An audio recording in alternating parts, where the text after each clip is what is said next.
Hi, my name's Sherrie Smith. I'm here today talking to Siobhan Spencer. And Siobhan, if you want to introduce yourself. Oh, hi. Yeah, I'm Siobhan Spencer from the Derbyshire Gypsy Liason Group and also trustee of National Federation of Gypsy Liason Groups.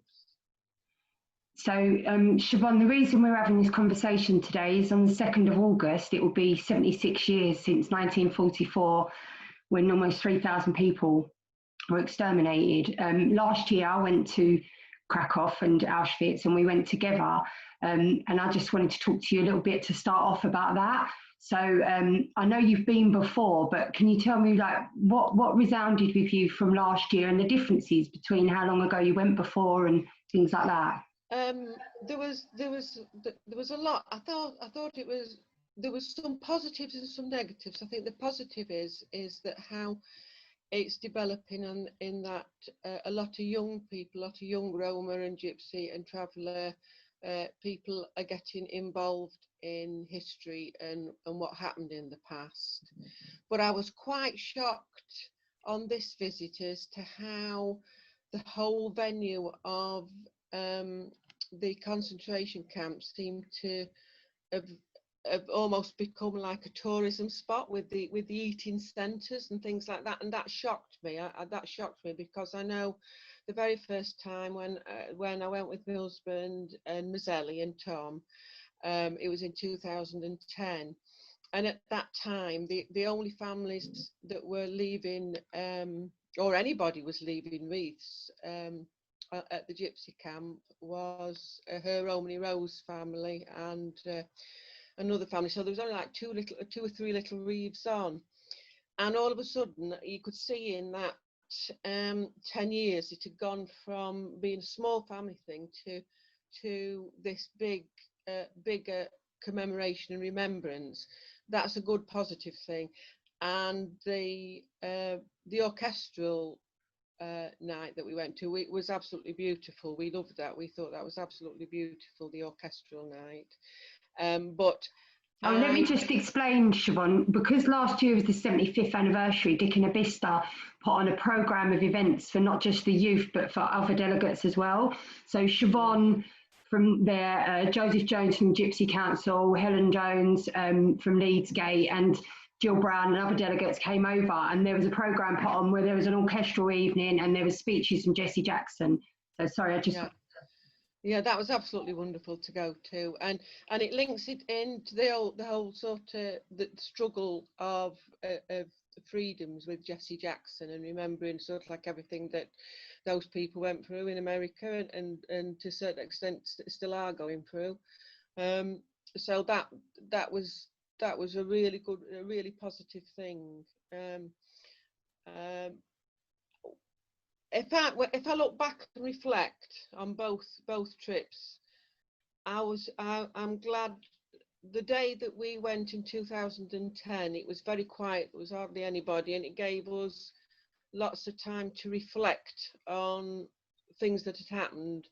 Whereas I found it was a more contemplation and reflection for us. Whereas I found it very, very busy on stuff like the organised trip. Yeah. I think you've got time to contemplate a little bit more if you do something on your own. But yeah, it's a good thing that it's being commemorated. I thought that thing that happened. Yeah, I thought that as well. I first went in 2016, and when I first went, it was like 200 people, and 150 of those were with us with the Dick and Abista project. So this year, or last year, I would say there was probably, what would you say, upwards 500 people or more there. And like as you say, it was very commercialised, and we noticed a difference in the outside of Auschwitz as you have as well. Particularly this year, it was very very official. There was lots of MPs and lots of, and it seemed to be that the Sinti and the Roma were not so much at the front of it. It became commercialised, very politicised, and it was a very different experience, to be honest. And I think that was noted by a lot of the young people there, and they made that. It's the little things that's important, and it's the little things that people do rather than these great big organised sort of like semi-governmental things. I think it's the little things that people do. I mean, I think, as you know, Sherrie, sort of like going back through the years, we've always been wanting to commemorate this part of history. And I know in 1995 we planted a tree in Chatsworth Park, and that was at the time of the 50th anniversary of the liberation of Auschwitz. That was, and what we've tended to do over these past years now is always go and place flowers or decorate that tree in some way.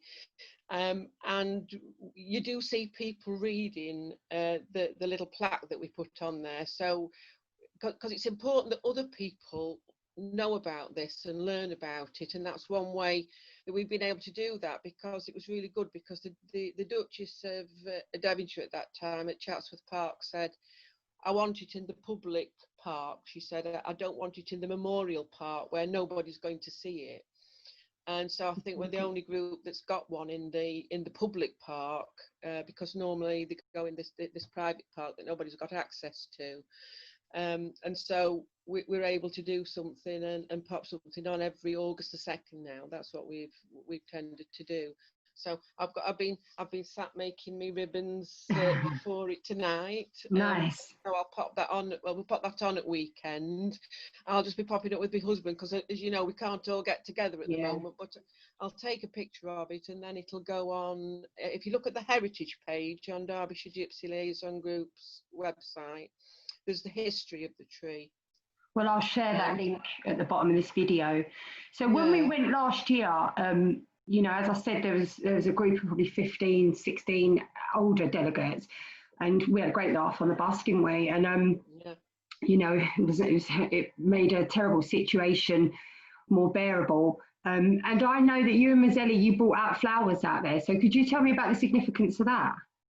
Well, I think it was when we looked at everybody's big wreaths, because everybody's wreaths seemed to be so big and massive, and we'd fetched this little basket out. But we wanted something that was applicable for little children, because we were specifically thinking about those little children that died at the kindergarten. And so Zelly sat and made those paper flowers. Beautiful. We put it together in the apartment in Poland, and so we just made this little basket, and we said, well, that looks right for children, really, you know, so for like a little commemoration for children.